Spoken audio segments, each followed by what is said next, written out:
And my argument would actually be that it is a universal story, that we can take it literally, that the boy literally leaves Spain and goes to Egypt, but we can also take everything symbolically. Welcome to the Stories Cafe podcast, the espresso version of Stories Cafe, offering quick, enriching moments of reflection on literature, cinema, archetypes, philosophy, and the art of living deliberately. Just like a perfectly crafted espresso at a Parisian cafe, each episode is a brief pause for you to submerge yourself in something invigorating and fulfilling. I'm Annette, course creator, internationally published author, and wanderer at heart. So cozy up as we explore the powerful world of stories, how they shape our lives, and teach us the art of living deliberately.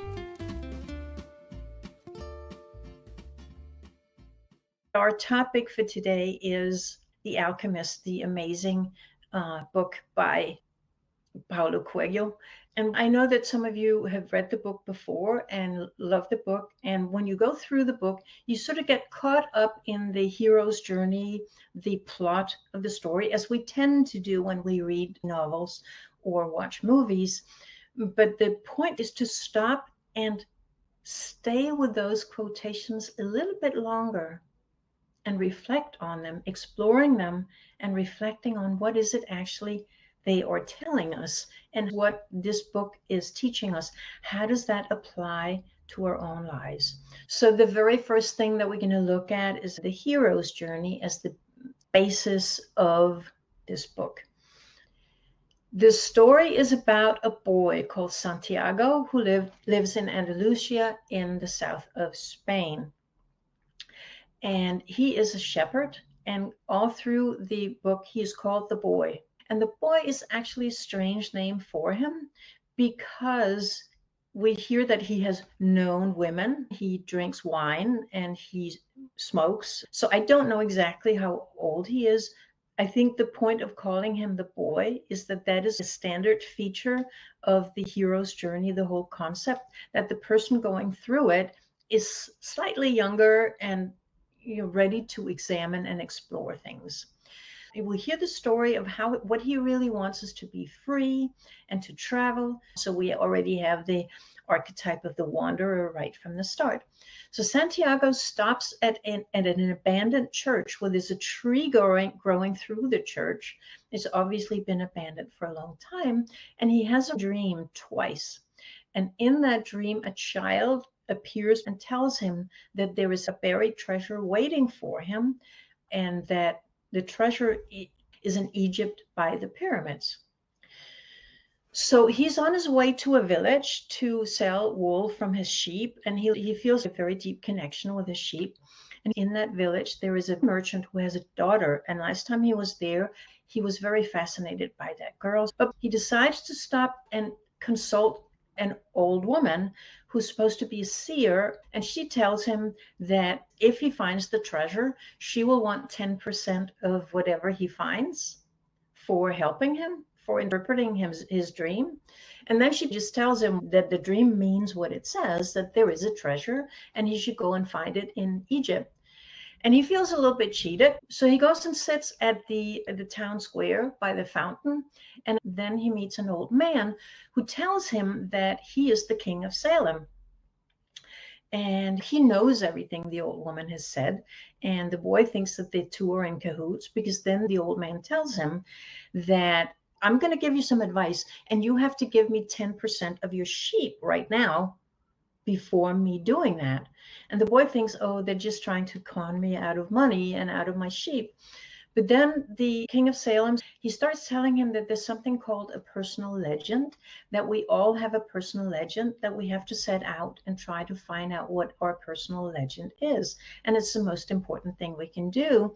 Also, the old man gives him two stones, a white stone and a black stone. Some of you may think of John Locke in Lost. And he tells them that they have names, and that if you're ever in doubt along the journey, if you go out to find your personal legend and go to Egypt to find your treasure, you can always ask the stones, and the black stone means yes, and the white stone means no. But you shouldn't consult them more than you have to, because you have to get used to relying on your own intuition and to see the omens that are in front of you. So he finally decides to go on that journey, and he's in doubts, as the hero always is at the onset. Should he stay with his beloved sheep and to meet the merchant's daughter and pray that she remembers him, or should he give up his sheep and go out on his adventure? So he decides to sell his sheep, and he goes across the strait to Africa. And as soon as he arrives, he runs into a boy who steals all his money. So all the money he got from the sheep, everything is gone. So now he's in a strange land where everybody's Arabs and he doesn't speak the language and he doesn't understand anything. He doesn't know what to do. So he meets a man who's a crystal merchant, and he starts working for that man. And that man is actually very kind to him. And the boy teaches the man a lot of tricks. How can you make more money as a crystal merchant? Because he doesn't have any customers. The shop is a little bit dirty. So the boy starts cleaning everything up and polishing the crystal and making a really nice window, and people come in and start buying. And then he creates a tea stand where he serves tea in crystal cups. So he ends up staying there for a year. And by the end of that year, the crystal merchant is actually a much wealthier man than he was before. And the boy, he's now made enough money working for the crystal merchant that he can go back to Spain and buy twice the amount of sheep he had before. So the temptation again is, should I go back where it's comfortable and safe, or should I continue toward finding the treasure and figuring out what my personal legend is? So there is a caravan that is going through the desert, because between Tangier and Egypt is a vast desert. There's no way he can go through that desert by himself without dying. So he decides to join the caravan, and he meets a character called the Englishman. And the Englishman has read a lot of books about alchemy, and he wants to stop at an oasis where he's supposed to meet the alchemist, because he wants to know the final steps of alchemy that he hasn't been able to learn from the books. So halfway through the desert, they come to an oasis, and because there's a tribal war in the area, they're forced to stay at the oasis longer than they expected. So the boy meets Fatima, who, as soon as he sees her, he knows that she's the love of his life and she is his soulmate. And he also meets the alchemist in the oasis. And strangely enough, because the Englishman came to meet the alchemist is more interested in the boy. So now the boy again is torn. Now he's sort of torn three ways: go back to Spain, stay at the oasis, or move on his personal legend toward finding his treasure. At the very last minute, again, he decides to continue on his journey. He finally reaches the pyramids. And again, everything he has is stolen from him. It happens 3 times, as in all good fairy tales, that everything he owns is taken from him. And as he's kneeling and trying to dig to find his treasure, again, he is robbed. And he says, well, I am here to find my personal treasure. And the guy who robs him says to him, oh, you are so naive. You're not going to find your treasure, because there is no treasure. You're so naive to even set out of it on this journey. Because a few years ago, I had a dream that there was a treasure waiting for me in an abandoned church with a tree growing through it in Spain. But I'm not stupid enough that I'm going to give up everything and go out to see if the treasure is actually in Andalusia in that abandoned church. So the boy realizes that the treasure he's been looking for is not buried in front of the pyramids, that the treasure is actually buried under the abandoned church in Andalusia where he had the dream. So he goes home, he finds the treasure, he goes to the gypsy woman to give her 10% as he promised her, and then he plans on going back to the oasis to the woman he loves. So that's the story. That's the steps of the hero's journey. And my argument would actually be that it is a universal story, that we can take it literally, that the boy literally leaves Spain and goes to Egypt, but we can also take everything symbolically. So we're going to go into the wisdom of this story. What is it actually that it's telling us?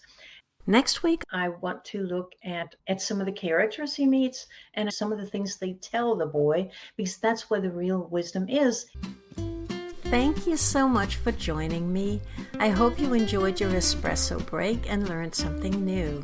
If you're eager to dive deeper into the world of stories and ideas, be sure to hit the follow button in Spotify or the plus button in Apple Podcasts so that you get each new episode straight to your podcast app.